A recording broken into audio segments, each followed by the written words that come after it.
Now unmute your mic. There. Whoa, a lot of feedback there. How about now? Whoa. Okay, now it's good. Now you're good, I think.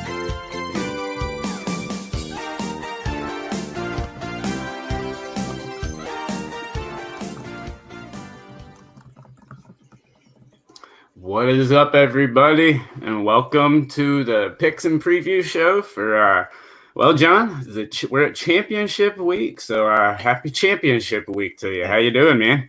Good. Ready for some football. A few less games this weekend, but Yeah. we're gonna find out who's playing each other in the Super Bowl. So, although I got a feeling we both have a pretty good idea, at least in our own minds. Yeah. What's that? I was just gonna say whether we're right. I don't know, but I Yeah. think we kind of have an idea. Yeah, well, I think the postseason's been what it normally is as we pull up the bracket right here. As you see, you got the Titans making that. There's always that one team, man, that makes that run. Yeah. They're going up against the Chiefs, and then you got, of course, the 49ers and the Green Bay Packers as your final four teams left. So, John, first things first, at least we're not baseball. Jesus. I mean, if this was a baseball show, I don't think we'd be talking about the sport. Yeah, that's crazy. I don't want to go off on a tangent, but something's going to happen there. There's no way that this just goes away quietly now. This is you got retired players involved making comments. You got current players on other teams coming out and saying this is brutal. This is worse than steroids. And so, yeah, I don't know, man. This, honestly, well, you know sports just from what we do in our other podcast, Drew. And so I'll throw this out there. This, how Manfred handles this could determine how big of a hit baseball takes or doesn't take. This can be one of those death. I don't want to be dramatic, but this can really throw baseball for a loop and really hurt the sport. No, it absolutely can, and I don't want to spend too much time talking on it. I just wanted to make a little joke there, but but it is something quite interesting, and it could determine his job and quite a few other. It's already cost a couple of people their jobs. Yeah. And we haven't even got to the players yet. But anyway, guys, if you're a baseball fan, just try and ignore it for a little while. I know it's almost time to get excited about reporting. It's almost pitchers and catcher time, but we still got football. So, John, let's just go on and dive right into it. Not too many games this week, obviously. We got 2 games, like I said, but let's jump right into it and go with the AFC first. So who you got this week in the AFC Championship game? Man, I know on my pick, I took Kansas City and the points, and I took the under. It's weird saying I took the under in a Chiefs game.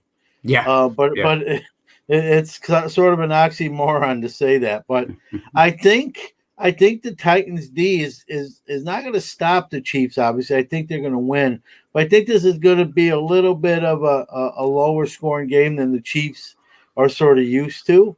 I think the Titans are going to do what got them here, and that's run Henry till the wheels come off, take time off the clock, and try to keep it within striking distance. And so I see sort of a 28-14, 28-17 type score, which is a 28-17 is a 45-point total. So I don't see the over, and I the Titans are a great story, and you almost don't want it to end when you don't have a rooting interest. And, the nice thing about this AFC matchup, I don't know if you feel the same way, you're kind of rooting for Andy Reid because he's never I don't want to say he's never got there. He's never won the Super Bowl yet. And you're rooting for the Titans just because of the great underdog story that it is. So whatever team wins this game, is sort of you're happy sort of in either case. Yeah, I never really looked at it like that, but you're right. It is. I mean, I have absolutely no feelings or rooting interest for any of these teams that are left. So, like you just said, the Titans are obviously the feel-good story. I love it. Seems like it happens every postseason. They remind me a lot of the Panthers when they made their run back in 2003. Completely different teams, but if they want to get there, they're going to have to knock off that same massive team like we did the Rams back then, and it can happen. They've got the team to do it, and but I don't know, man. I like your pick of the Chiefs and the points. I think the Chiefs end up running away with this game. Sadly, I do think the Titans' run is over. But I've actually got the over, and that's simply because I actually agree with you. I think that this game will probably be pretty close most of the way, but then I see Kansas City in about the third or the fourth quarter. I just don't think anybody can stop them. I don't. Yeah. I don't. If there is a team that could stop them, it might be the 49ers defense, but that would be a matchup we might be able to be talking about for a couple of weeks. But they got to play the games first, and I don't know. I like the over in this game. I just don't see. For one, they're getting really high with these spreads with Kansas City. For one, they're almost tempting people to take the under, I think, by putting it this high, almost at 53. But I've got to take the over here, especially after Kansas City. I mean, last week they covered the damn over-under by themselves, and it was at 51. So I don't know. I see them putting up 40 points or so, and I'd give the Texans at least putting up 17. So give me the over, but I do think the Chiefs end up running away with this one. And sadly, the Titans' little, I don't know, miracle run, if you want to call it that, whatever it is. I can't really call it that because I didn't even think they'd make the playoffs. But I guess it ends this week, in my opinion. Yeah, it might be. But, it's funny. Even when I made this pick this afternoon, it felt weird sort of picking against the Titans at this point. It's like, you almost don't want it to really end because it's such a great story. No, you don't. I think what they've done is awesome, but I also think that they're very, very, they're a lot closer than people think to obviously getting this far, but I think they're a legitimate threat to actually knock off Kansas City. I was tempted to take the 7.5 like I did last week. But I mean, we both think that the Chiefs are going to win this game. Is there any way that you actually can see Tennessee winning this game? It's going to be turnovers. I know it's the old cliche, football cliche. And listen, Mahomes doesn't do that a lot. If this was somehow, if this was Jameis Winston quarterback in Kansas City, I'd say, yeah, but Mahomes is he's, people don't, the great year Lamar Jackson had he's overshadowed, but Mahomes has MVP type numbers. It's just Lamar Jackson went off. And so I don't see a bad game. A Patrick Mahomes bad game is a lot different than a lot of other quarterbacks' bad game. And I don't think his bad game is actually going to be enough to turn the tide even still to the Titans' favor. And, you just wonder, sometimes that magic just has to run out sometime, and it might be this week. Yeah, the good thing for Tennessee fans is, like I said, they're building something. I think that it's going to last as long as you keep Derrick Henry there and you try and add some weapons, but they got a whole offseason to do that, which sadly will start next week because if I'm asking myself the same question, I just don't see a way the Chiefs lose this game. I think Andy Reid has – what he's done coaching is brilliant. I still think we undervalue their defense. I think their defense is a lot better than we ever pay any attention to because we're always talking about Pat Mahomes and something amazing they've done on offense. But I think this is a very good defensive team, and I think they're gonna stifle Henry. And if there's one game I'd have to say has a chance of being a blowout, it's this one. But I think it's gonna be a good game. I think the only reason I'm taking the points is because a lot of these playoff games, coaches are going for broke a lot more than they would in the regular season. And so at the end of the game, the team that might have really only be leading by 1 or 2 points all game is going to get some garbage time points. And that's really how I see this going, is Tennessee giving them the chances to pull away by just stuff they're forced to do. Yeah. Well, I think you're on to something. I think it may be a close game for, like you said, 2 or 3 quarters, and then Tennessee might run out of gas. I mean, you know, as great as Henry is, they're starting to get a little tread on the tire, and you know, you just wonder. I mean, how many of these games can he put together in a row? I mean, this is I know. the most incredible running back postseason performance Ever.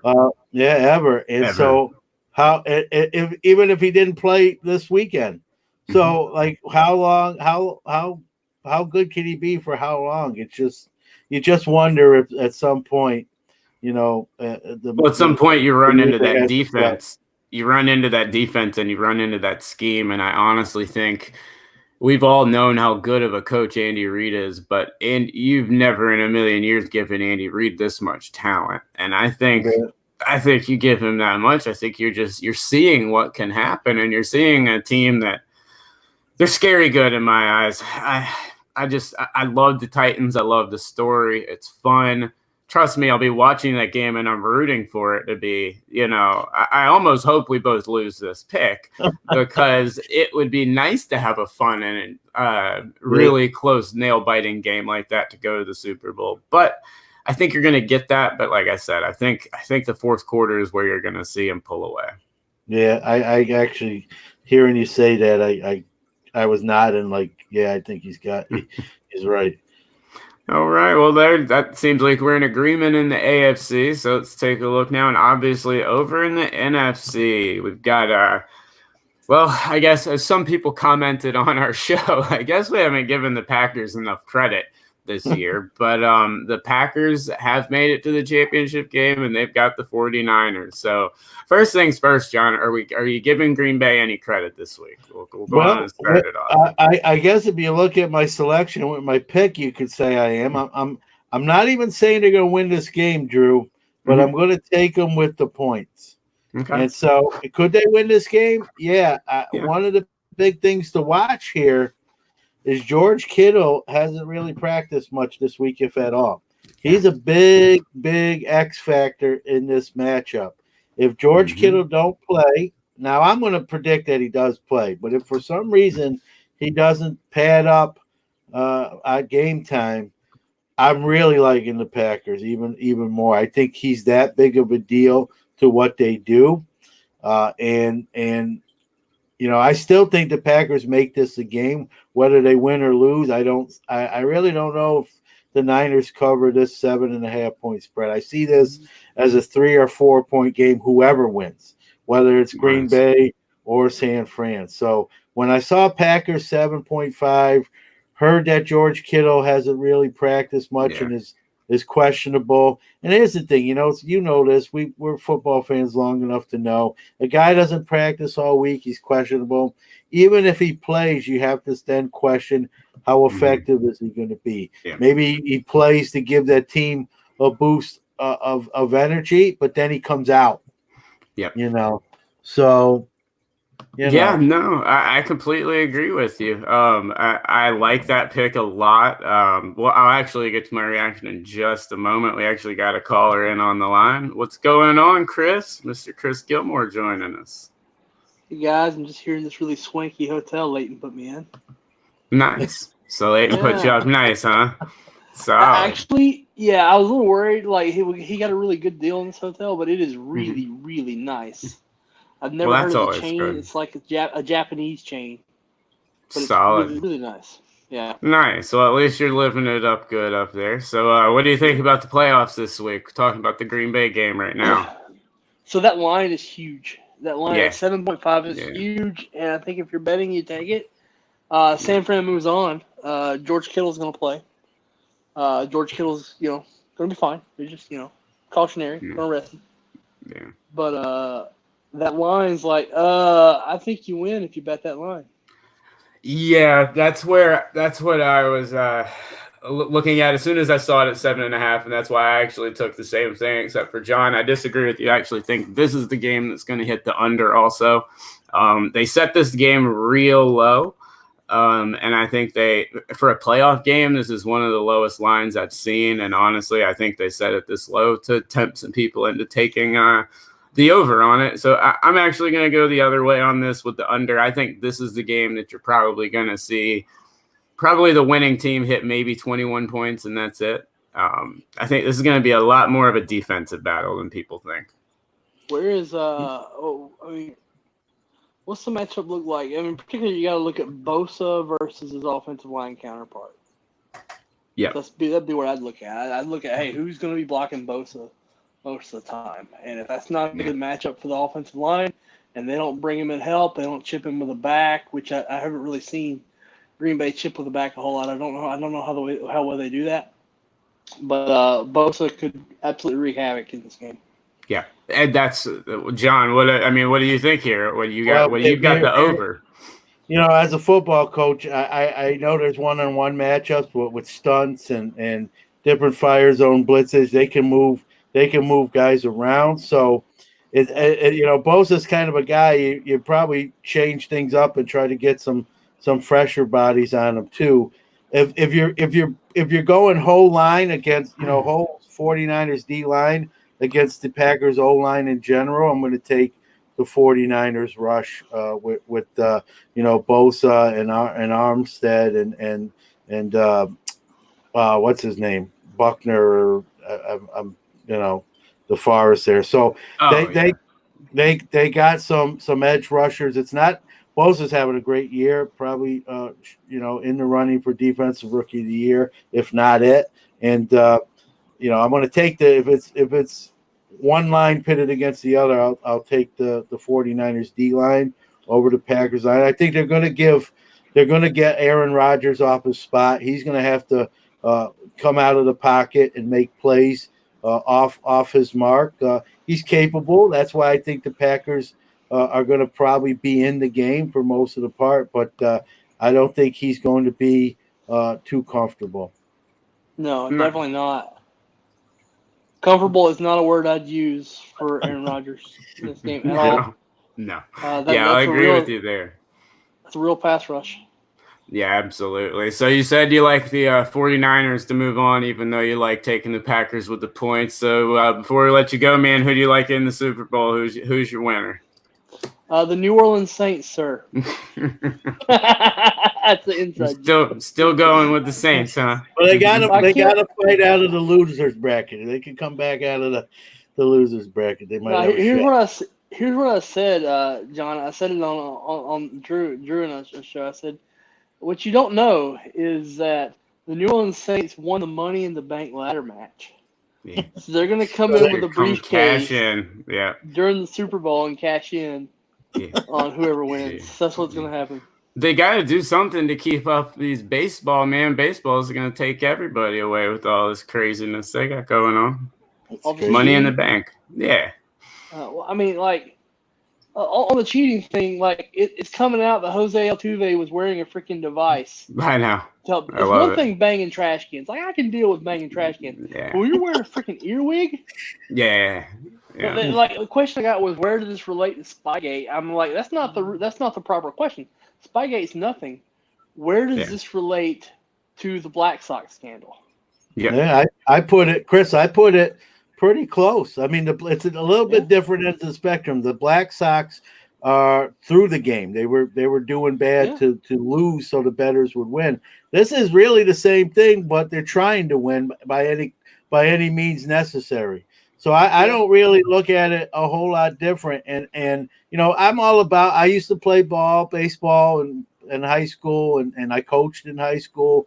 We had things where if we had a runner on second base and he can see, the catcher's fingers, we had a thing where if you touch your helmet, it's going to be a fastball. If you put your hand on your knees, it's going to be an off-speed pitch. But that's doing it with just your eyesight. But using technology and cameras and replay rooms, there's a line you cross there, and they definitely cross.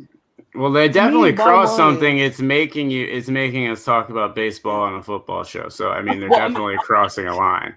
Well, I mean, one more thing. You are using an advantage you have that the visiting team does not have access to. Mm-hmm. That's true. In the World freaking Series. Yeah, I know it's crazy, and it was incredibly successful because I think it gets lost that he goes on and wins with the Red Sox right after the Astros too. Yeah. So it's a pretty impressive system. But anyway, Chris, let you go, man. Thanks for calling in, and have fun on Layton's Dime in that nice hotel room. Yeah, man, I'm gonna blow his money on room service. I hear you. Well, have a good one, man. See you, Chris. Thanks, man. Thanks once again to Chris for calling in. We have to do a baseball/football show, apparently. I'm telling you, man. That's the last thing I'm saying on it. I swear to God, that's how you can tell how big it truly is. Everyone wants to say. Everyone has an opinion on it. It's a lot worse than I think people truly understand, and that's why I think you're going to see a lot more come out. But back to football, and so John, football. Yeah, there is. I know you might be a little confused, but there is actually football still going on, and it's only two of the biggest games of the year. So, John, we've given our picks, both of us. Last week was a tough one. You started to gain a little bit more ground on me. You've actually had a very nice postseason at 10-6. It's kind of I have the same sort of. If you look at like by percentage, I have the same postseason as regular season. That 10-6, a little bit of that 10-6 area, whatever that works out to be, like 600% or 650. Yeah, I don't want to do math. No math. I'll spare you with that. But let's go on now. Before we wrap up, let's go to our DFS starters and sleepers, man. Like I know it's championship week and fantasy football is long and over with, but daily fantasy is not. I will be playing all of the games like always, especially the in-game showdowns. And so because of that, we will still cover some DFS, John. So I guess we'll start out with our starter of the week. So when you're taking a look at all these games, whether it be standard format, taking both of the games, or an in-game showdown, who's your starter of the week this week? Well, I don't want to say Mahomes. I used him last week, so I'm going to go sort of with I don't want to say an oddball, but sort of a wild card. I think what Kansas City's going to try to do to Tennessee is the speed game, and I think that's where Tyreek Hill is that X factor in that Titans Kansas City game. So I'm going to go with starters Tyreek Hill. I just can see some big plays potential there where one play can get you a bunch of points, and maybe it happens a couple times, and then fill in with the rest of the stats. And so I'll go with Tyreek. Like you said, the other side, that San Fran Green Bay game might be kind of a lower scoring type of game. So I guess when you're looking for a starter, you always kind of lean towards what you think the game's going to have the higher scoring output. So I'll go with Tyreek Hill in the starter category.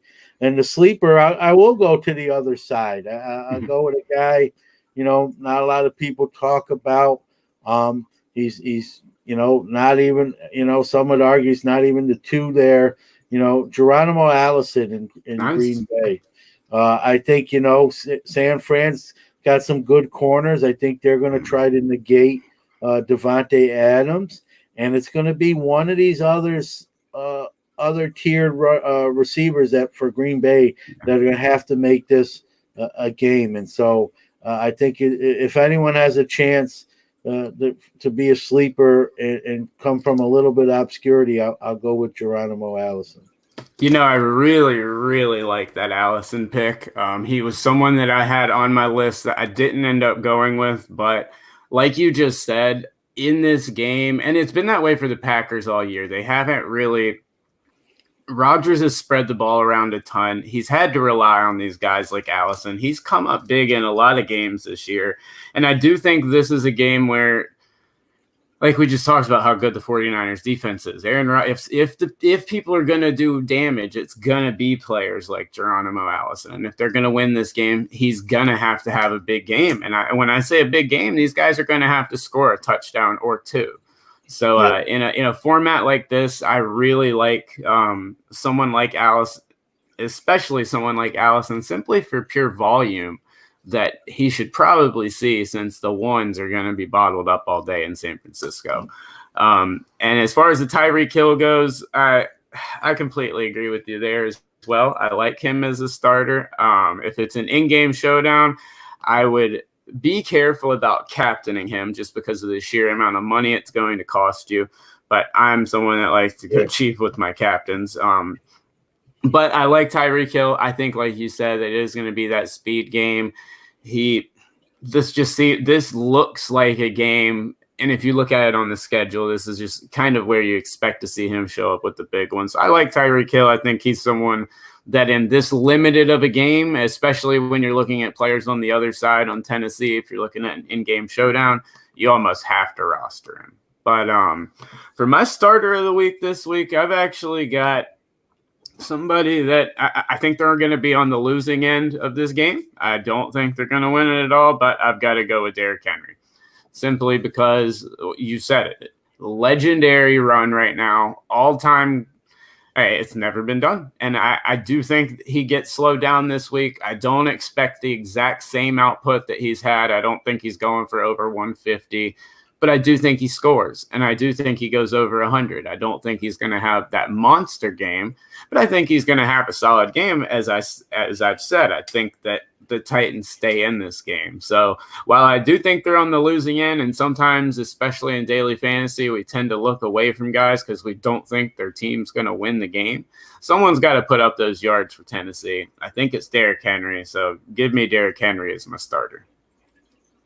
Well, he's 80%. That's a beautiful pick because he's 80% of their offense. I don't think it's one of those picks, Drew, that'll probably be in everyone's lineup. So everyone kind of just cancels sort of everybody out, and then it's going to come down to the other guys that were you drafted, But I don't think it can go wrong. He's not gonna have a crappy game. You don't do what he did and then rush for 40 yards. He's probably gonna listen. And Kansas City defense is much improved over years past, but people run on them. He's gonna. I'd be shocked if he didn't crack 100. He might have that in the first half. That's what I'm saying. I think that they're going to make Kansas City have to at least stay with them, and I think Derrick Henry is going to have a big game. So he's my starter of the week. But for my sleeper, like you said, a lot of people are going to roster these guys. And when you get to this point of the year, especially in daily fantasy, I don't know how many people you can truly call sleepers, possibly someone like a Geronimo Allison, and I definitely don't know if you'd consider him a sleeper anymore. But I absolutely love Mostert from San Francisco. You already said, obviously, Kittle, which it seems the consensus, at least from the comments I've seen here, Chris calling in, that everyone is in agreement that they're just resting him and kind of just putting him on the injury report to maybe even make people watch film for a backup that won't play. I mean, there's a lot of reasons that you put this stuff out. It's the old page out of the Patriots book. Yeah. Exactly. So, I mean, I could easily see it being just some reason to give these coaches something to pay attention to for 2 hours that means nothing, and Kittle plays and he's just fine. But I really like Mostert here. I've liked what he's done the entire, 6-8 weeks that he was used this year.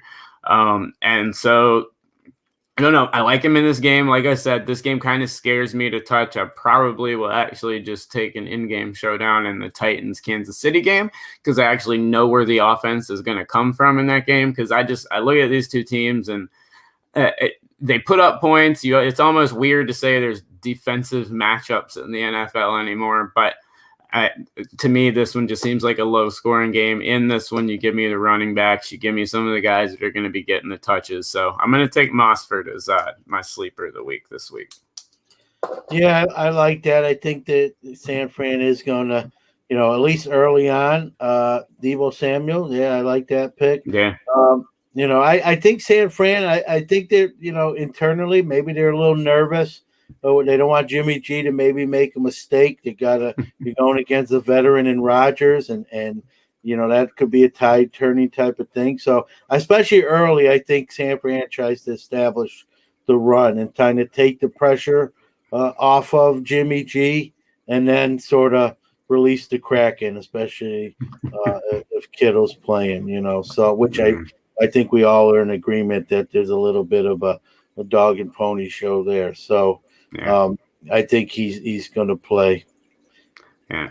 Well, regardless, there are going to be some fun games this weekend. But, John, before we wrap up, obviously, with the postseason, there's not too many games to talk about, guys. But there was some news this week that was quite shocking. And it actually came, obviously, it's got to do with my Panthers because we can't stay out of the news, it seems. But it actually came on the same day that if it hadn't happened, we had some pretty amazing announcements with our offensive coordinator news. But Luke Kuechly retiring at 28 years old. When you saw that Kuechly was retiring, what ran through your head? Well, there's certain. I'm a Steeler fan, as you know, and maybe some out there know, but I have certain players that I have a fondness to that are non-Steelers. And Kuechly was one of those guys for me. Coming out of Boston College, I knew where Pittsburgh was. They probably weren't going to be able to get him, but I was wishful thinking. A good kid. You know him better than me, but, great guy. I say kid. That's how old I am. But a great guy, great player. And, the concussions, obviously took a little bit of their toll. And this is really the common trend now. I hate to say it. Well, I don't want to say I hate to say it, but this is their personal decision they have to make. But, with the money they're making, if they don't blow it and they got the right people in their camp, and they can afford to do this. And I think, we had a little discussion about whether he's a Hall of Famer. I think I think he was trending. I mean, if he played more, there's a no doubter. But I think, I don't think Terrell Davis is a Hall of Famer. I have this debate with other people all the time. I know, injuries aren't the player's fault in Terrell Davis's case. But I just wonder if the shorter body work might hurt him. I mean, when for the 7 years he's played, he's a no doubt Hall of Fame as far as the body work goes. It's just, I wonder if the how long he's played is going to be held against him. And I think it might. I hope not, for his sake. I root for a guy like Luke Kuechly. It's hard not to. But I respect, I know a lot of people, I saw some comments, people kind of rude and why now? And we forget these guys are human beings. They're not just pixels on Madden 20, you know what I mean? And when you also look at Kuechly, at least in Carolina, ever since the New Orleans Saints game a couple years ago, with the hit that everybody's seen a million times that got him crying, the concussion that had him in tears, ever since that game, you've kind of always, every time he would hit somebody because he played so physical, you'd almost gasp because you expected something wrong to happen. It was a scary feeling over the last couple seasons of his career, even though he was still so dominant. But it was shocking to me to see him hang it up so soon, but I completely understand it because, like I said, that concussion and that issue. As far as the Hall of Fame goes, in my eyes, obviously, I'm a little biased, diehard Panther fan, and as I've said, Cam Newton might be the Panthers to America. Luke Kuechly is the Panthers to the Carolinas. Like that's who's on all the local commercials. That's the guy who, really, if you ask people in Carolina who is the Panther is, that would be the person, really. Besides Sam Mills defined one era, you could argue that another middle linebacker took his place, and Luke Kuechly's defined this era. But if you look at the Hall of Fame, to me, you look at his numbers, I would rather have 7 good seasons and then stop than 7 great seasons and then 3 mediocre seasons that meant nothing. But I understand where voters, I mean, it's Hall of Fame. It's a Hall of Fame discussion. It's almost as arbitrary as a top 10. It's all in how you view things and what's important to you. So it's all going to be judgmental either way. But I do think he made an incredibly stellar case. But if not, you hate seeing a guy go this early, 28 years old, way, way, way too young to be hanging it up. But the good thing is I do think you end up seeing him coach. I don't think he's gone. I don't think he's gone from the NFL. I could easily see him jumping on the Panthers squad.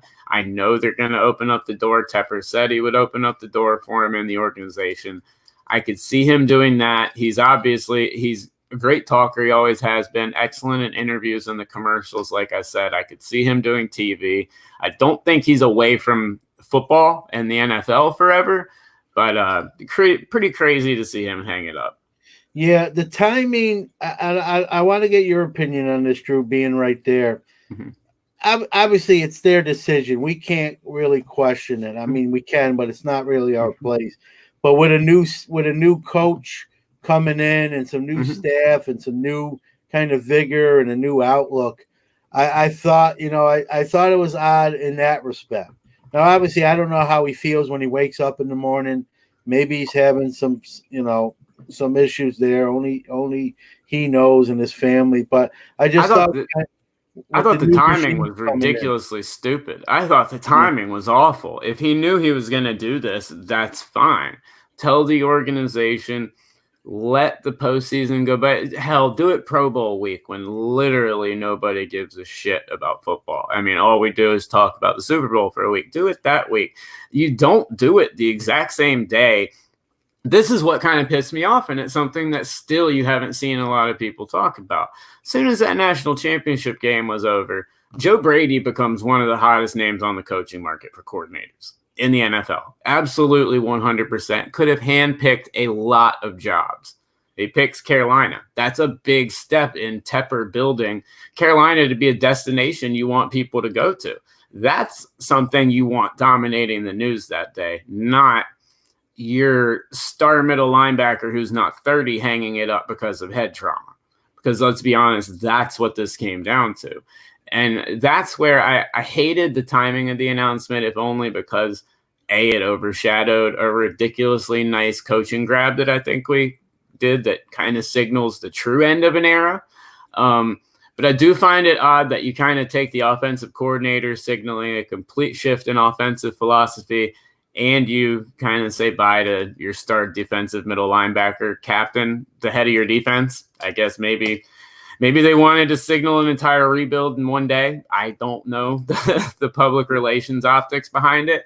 But to me, if you know this, obviously they did because they put together video packages.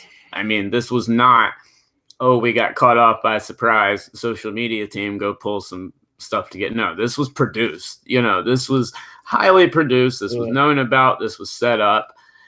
Wait, especially if you know you're bringing Joe Brady in, you've got to wait and let the fan base, for one, celebrate what in my opinion is a massive steal in Joe Brady. Yeah, I know there's more to it that goes in these decisions. I'm always a fan when a player announces like, "Hey, next year is going to be my last year," and then everyone can kind of say their goodbyes. Even I mean, Luke Kuechly's well liked. Where even when he's on as in the away team, some of that those fans will pay their respects. And I know it's not, I would, we'll never know unless he actually comes out and says it. I just wonder, like, the same thing with Andrew Luck. When did these guys, I know when they announce it, when we hear it, but when in their own heart and mind did they really know, like, that's it, Well, if you look at some Panther games, you could argue that, like, he knew it before the season was over.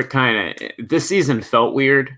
I think if you go back and watch any game, you can see that something felt off with Kuechly. And I honestly think if we had been closer to a Super Bowl and he didn't look at this as an entire rebuild, I think he might actually stick it out and go out for one of those farewell tours. But honestly, I think you also, if you're a Panther fan, need to look at this and at the bigger picture and see that a guy that's 28 years old, the captain of a defense, looks at this team and would rather walk away than try and stick it out through one more year. That should signal how far away this team truly is going to be. And that is what, to me, signals with that Joe Brady decision. Maybe they put that announcement out because of what I'm about to say, because I think the Joe Brady hire pretty much means that Cam goes bye-bye.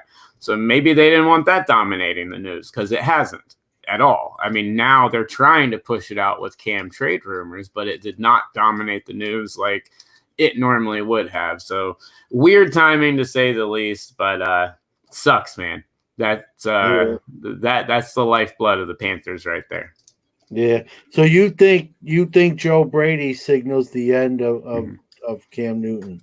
Yep, I do. So do you think it's Brady working with Will Grier, or you think they're going to try to get another young quarterback? It depends on how the draft plays out. I could easily see. I do think Cam gets traded, and I think he gets traded in the next 2 months. He gets traded before the draft, either for us to move. I could see us moving up if. It all depends on if Tepper falls in love with someone. See, I see Tepper as wanting to grab his guy. This is his chance. This is the biggest draft pick he's had. This is his first big draft pick. He's got to knock it out of the park. I could see him. He's ballsy, and he's pissing a lot of people off. I could easily see him trying to trade up and make a big splash, but I don't know. I don't think Will Grier's the answer. I haven't for a while. I don't think he's our starting quarterback week 1 at all. I don't think that quarterback's on the roster. But I do think Cam gets traded, and to be honest, I don't know who the quarterback is. I would love to see us take Tua, but I don't think he falls all the way to where we're at. So that's where I could see us trading up, and maybe that's where that's where the Cam piece is. I don't know if you saw it. I probably should have tagged you, and I saw a Twitter post that had a wishful thinking trade, and the trade was I saw that Cam Newton and Carolina's pick to move up to Cincinnati's 1, and obviously take Burrow and reunite him with Joe Brady, which I don't think the Bengals do that. But interesting to talk about and think about for it is, but that trade's a very nice thought for us Panther fans. But whatever Panther fan made that meme, sorry, it ain't happening. I mean, well, it is the Bengals, man. There is an outside shot. That's true. It is. That would be a Bengals thing to do. Yep. If if there were 5 teams in all of football that could fuck up this first pick, the Bengals would be on my list. So I wouldn't just totally dismiss that completely. That's true. That's very true. But I don't know. I don't think Could you imagine that though? The hype and the buzz. I mean, if something like that actually went down. I mean, if anything could sway Burrow actually wanting to come to Carolina, I would imagine his offensive coordinator being there would be it. But I just don't see. Well, I don't know if you heard this. There's some talk that he doesn't want to go to Cincinnati. Oh, shocker. Yeah. So it's the old Eli Manning thing. Like there's some whispers that those in his camp, agent-wise, are going to kind of tell Cincinnati, like, we really don't want you to take us or work a deal with a team we want to go to. Well, if they trade that pick, then that's what happens. There's no way you trade the pick unless Joe Burrow has said he's not going to play for you. He doesn't want to play. If I'm an owner and I hear a kid say he doesn't want to play for me, I don't give a shit how good you are. On to the next one. I'm sorry. Like on to the next one, move on. I'm not going to play these stupid power games with you. But some of these guys, I could see Cincinnati likes to screw up a lot of these front office decisions. So who knows where Burrow ends up. But I think Carolina, honestly, I do think we take a quarterback in this draft. I don't know how early will signal which person's under center for us next year. But either way, I don't see it being Will Grier. And I do think that the Brady hire signals the end of Cam's time in Carolina, but I think it also signals if I'm a Panther fan, I look at it with bright eyes because I'm saying, okay, that was a big steal. Those are the coaches that David Tepper just pulled off. I know he threw a lot of money at it, but both of those coaches were incredibly high demand, and Brady literally had, like I said, a handpick of all his jobs, and he chose Carolina. Yeah, I would have took him in Pittsburgh. Truthfully, I'm okay with Tomlin. Everyone else can probably go anywhere else they want to. Well, John, I guess we'll wrap up this week's show, but we got 2 games this weekend, guys. We will be back on Sunday, of course, and then a very rare off week where I guess we'll study and break down the in-depth intricacies of the Pro Bowl. They still play that thing? I was about to say, I have to look up if they do a skills contest so we can maybe talk about that. I wish shit. They'd bring that back. Remember those? Me too. I want to see like the kickers kick from outside of the stadium through like a little hula hoop with the dog running. I don't know, whatever. I love that skills competition. Yeah. The quarterback club and throwing the ball through hoops and moving targets, and those guys were taking it serious. Like they wanted to beat the other, you know. That's why it was fun, because the dudes actually gave a shit. These guys like Dan Marino was trying to beat Jim Kelly, and you know they'd laugh about it, but you could see when they were in the competition, they were locked on and trying to win that thing. And so, but now with contracts, and they don't want to see anyone get hurt not during the game and load management. Yeah, I don't think we're going to see that again. We'll just have to watch the old reruns of the old ones, and absolutely, it's about as close as we're going to get. Yeah. Well, y'all enjoy the games this weekend, and as always, have a safe weekend, and we will see you on Sunday. Peace.